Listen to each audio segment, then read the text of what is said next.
Hello, everyone. Welcome to another episode of Comix Rant Mini.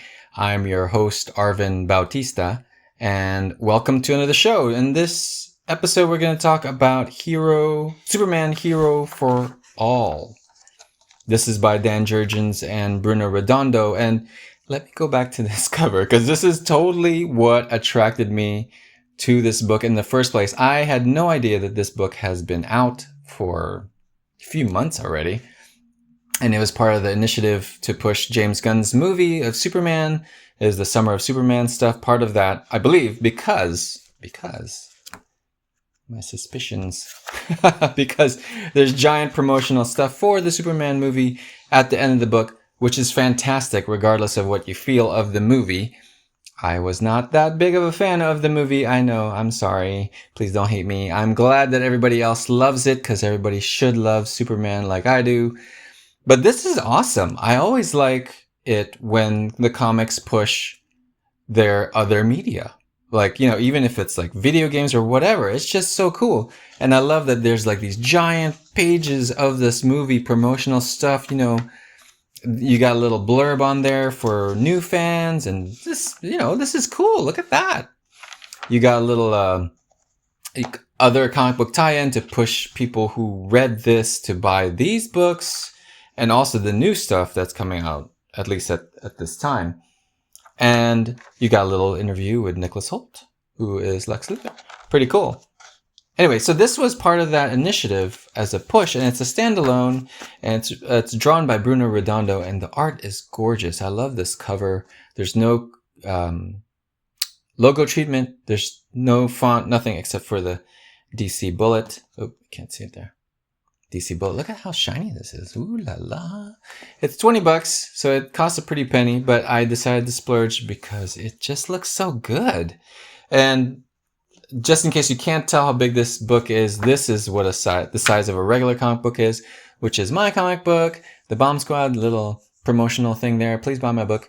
Anyway, it's this size. Look at this. It's great. Look at how huge the Superman book is. And the art is gorgeous. There's a lot of things that happen with the medium when you have it this huge. The verticality of things also gets emphasized. You just think it'd be just the splash page stuff, but Redondo kind of keys in on this. Like a panel like this already has its own presence in a regular comic book, correct? But because it's just so big, it's quite different, right? Just how this panel works. Now your eye is like working more. It's looking around more, and it's fun. There's a lot of motion that gets emphasized because of the size. And also because the characters are so big. This splash page is so cool because it's homage, basically, to the original Superman vs. Spider-Man Treasury Edition, which I have a copy of in here. It's not the Treasury size. I wish I had the Treasury size of that. I think they are going to reprint it, so I will gladly pick that up. But just for comparison, here's the original splash for Superman vs. Spider-Man Treasure Edition. You got Superman flying in. There's a giant robot destroying a building, because that's what happens in Metropolis. Insurance must be crazy around there. But you get it here too. Superman flying in, and there's a giant robot coming in. And that just melts my heart. As a fan, it just melts my heart.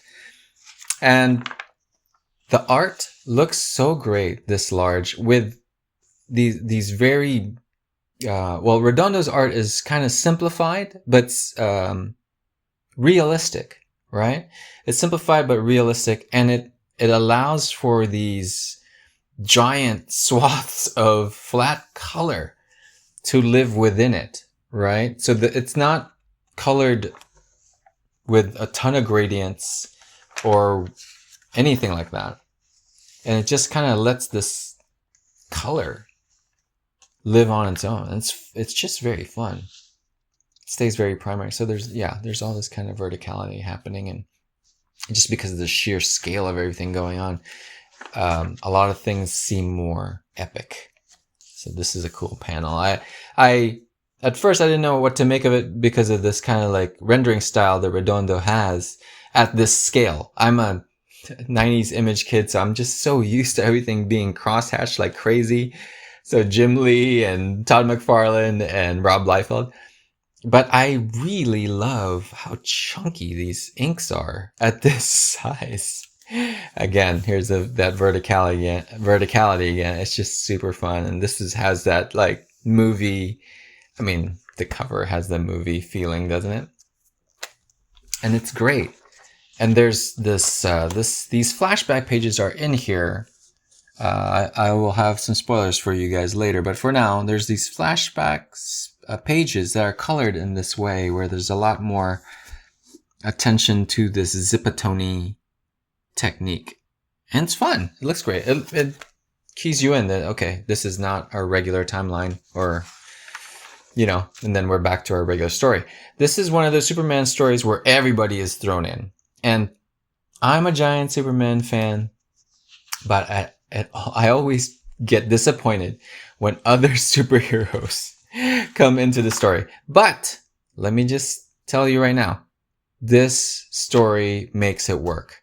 And maybe I'm biased, but I grew up reading Dan Jurgens' stuff back in the 90s. And the way that he writes the character and the way he sets up story, I'm just so used to. So even though all these characters are in here, which is like my pet peeve in Superman stories, it works. I think it works really well. Look at this. This is a cool panel with the Golden Gate Bridge and Martian Manhunter fighting everybody. It works very well. By the way, this story is set in a time when, well, I'm pointing at Damian, but when Jonathan Kent is still a tween, I think, right? So he's still with the Super Sons. It honestly is my favorite version of the character of Jonathan Kent. And it's also kind of my favorite version of Superman. There have been more stories of him after, Jonathan Kent grows up and becomes his own Superman, which, that I like, but I like it seeing Superman as a dad and Lois Lane as a mom. I think it's just so cool. It's just the coolest thing. Maybe also because I'm a dad, so I can relate. Look at this splash. Boom. Steel gets his own splash page, which is fun. There's a lot of action going on. It's kind of set slightly not in continuity, but it does do a great job of kind of pushing you and really getting you up to speed with everything that's going on. You got Aquaman showing up, Wonder Woman, it's a massive Earth invasion.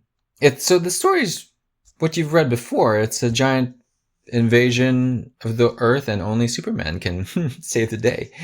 But it's just so fun. It's just the way the story is told.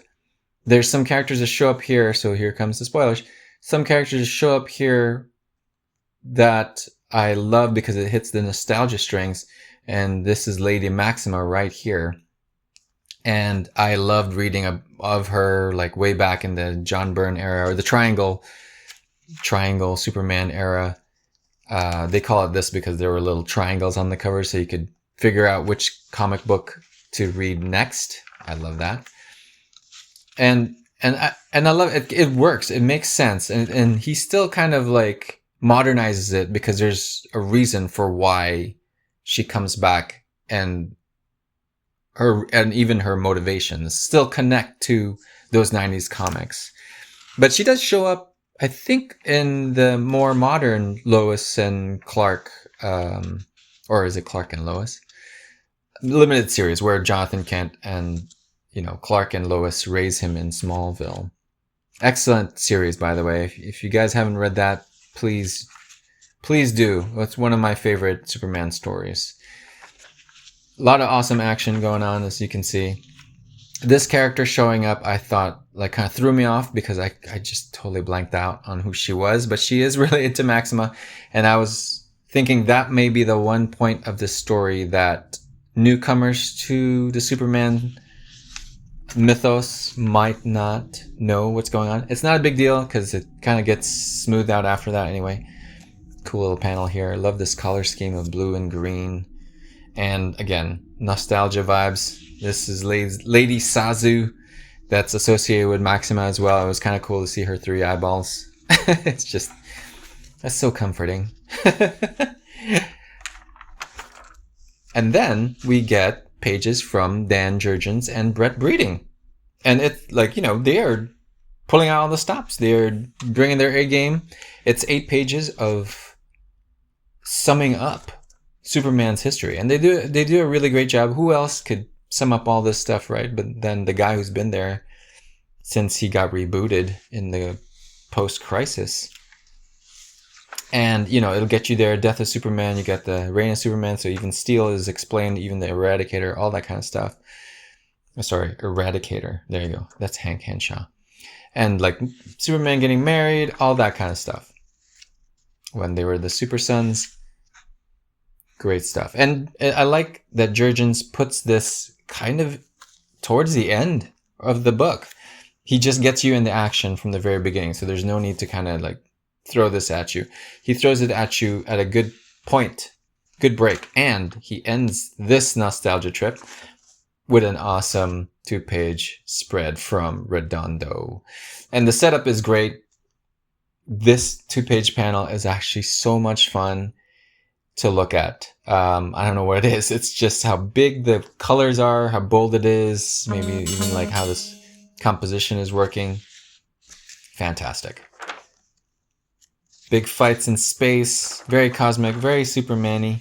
I think my only gripe may be, and it's minor, maybe the lettering. Like, I wish there's some lettering here that, that one's okay. That one's okay. I think it was this one that had more oomph. I mean, it works with the drawing. I just love it when sound effects go ballistic as well. Like, it gets very stylized as well. And there are moments of it like here, right? There's some of this stuff going on. Maybe it's just how, I'm not sure, but I do want more, or even this POW, right? I want it to be like a more meaty POW, kind of like how this swak is going. But otherwise, that is a minor gripe. It all really does look great. It really does. And it was not on my radar at all. But if you are a Superman fan, this is highly recommended. You should pick it up. It's a nice, good solid Superman story that throws everything in there and pulls it off. So it's not just kind of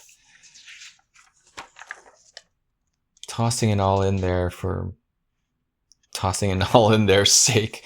I love this color scheme. You can't quite see it on my camera, I think, but it's more of a teal. And this is like a pink, and it's kind of like the color scheme I like working with. Of course, Batman has to be there. Thank goodness he gets strangled. No, I'm just a Batman hater because I'm such a Superman fan. I love this panel. I don't know why. It's just the shape of it. I love the flat red. It just looks cool. The way this is designed, the simplicity of it, but also still the technical detail of it. It's just very solid. It's a very solid arm. There you go. Boom. There's fights galore. Right? You got buildings falling. You got this crazy pinup, which is also awesome. Again, it's hard to separate Superman from the rest of the DC universe because his stories are gigantic. And this is definitely one of those. It's an Earth invasion. But I do like that it still is a Superman story. And what I mean is, in a Batman story, Batman's not all of a sudden sneaking off and asking Superman for help, right? That rarely ever happens. But in Superman stories, you always see him asking Batman for help. And I'm not quite sure why, but I think it's because everybody likes Batman so much. But in this story, it is all soups. So, if that looks appealing to you, look at this panel, it's cool. If that is at all appealing to you, please make sure to pick up this book. I don't think I showed you guys the end, did I? Maybe I did. But it's all for the Summer of Superman stuff. Very cool promotional pieces, regardless of whether you like the movie or not. This is fun. This is a lot of fun to see in comic books. I do love seeing movie tie-ins in my comic books. I have fond memories of comic books being movie tie-ins. Anyway, that's it for today's episode of Comix Rant Mini. I'm your host, Arvin Bautista, and I hope to see you guys in the next episode.